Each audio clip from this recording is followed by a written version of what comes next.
I'm Ogieva Divine. I'm a research analyst, a data analyst, an AI automation specialist. And today I will be doing a walkthrough on my token risk dashboard. Thank you. So what exactly is the token risk dashboard?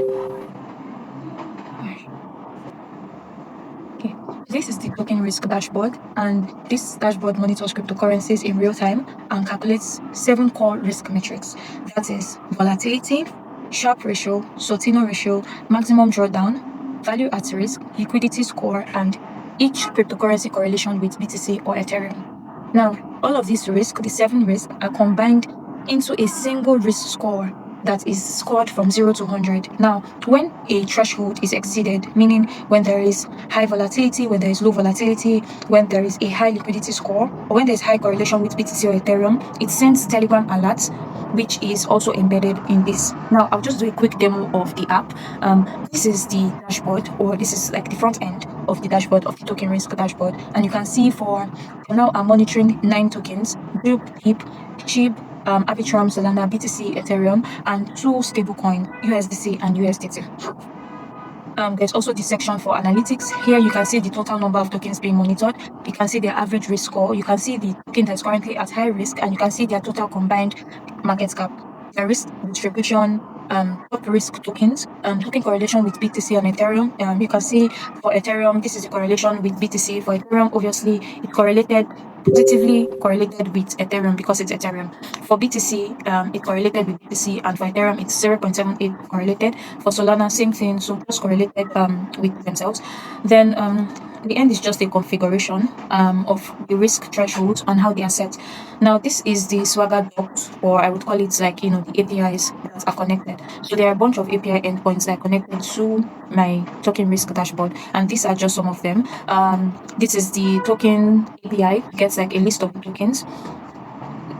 This is the symbols, so you can just impute the symbol of the token and get if you would get a successful response, which all of these APIs have been tested. I use Postman to test as well to be sure that they are all successful, like all endpoints are giving me 200. Now I would just like to say this, I had no idea about creating this dashboard before now.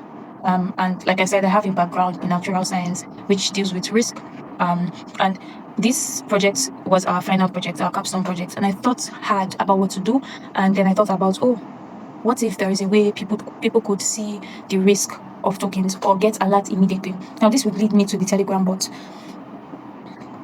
So I would just go to the Telegram. So this is the Telegram, and you can see how alerts are being entered. So you can see how they are being entered. If there's a low sharp, if there's high volatility, it just explains to you, gives you like a breakdown of all of that. Now, the major thing I'm going to be doing is improving this dashboard. I'm going to add a more interactive front-end design. I'm going to have a widget for just high-risk tokens. So when you come into the dashboard, you can easily see tokens that are high risk. And then I'm going to categorize the tokens into stable coins, just like we have USDC and USDT here.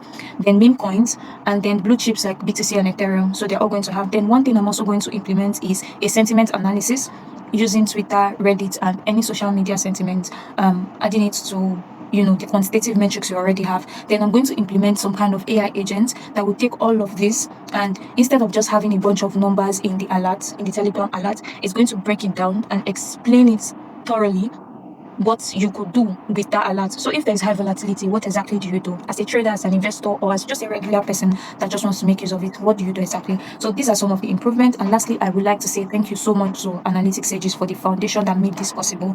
Like, I had no idea I was going to be able to use REST API, use Fast API, use Pandas, use async programming, but Analytic Sages broke down every single thing, from Python fundamentals to the analysis to the API development to even back to the blockchain basics. So if there's anybody that is interested in learning Python for finance, for data science, for Web3, for blockchain, I will highly recommend Analytic Sages program. Thank you very much.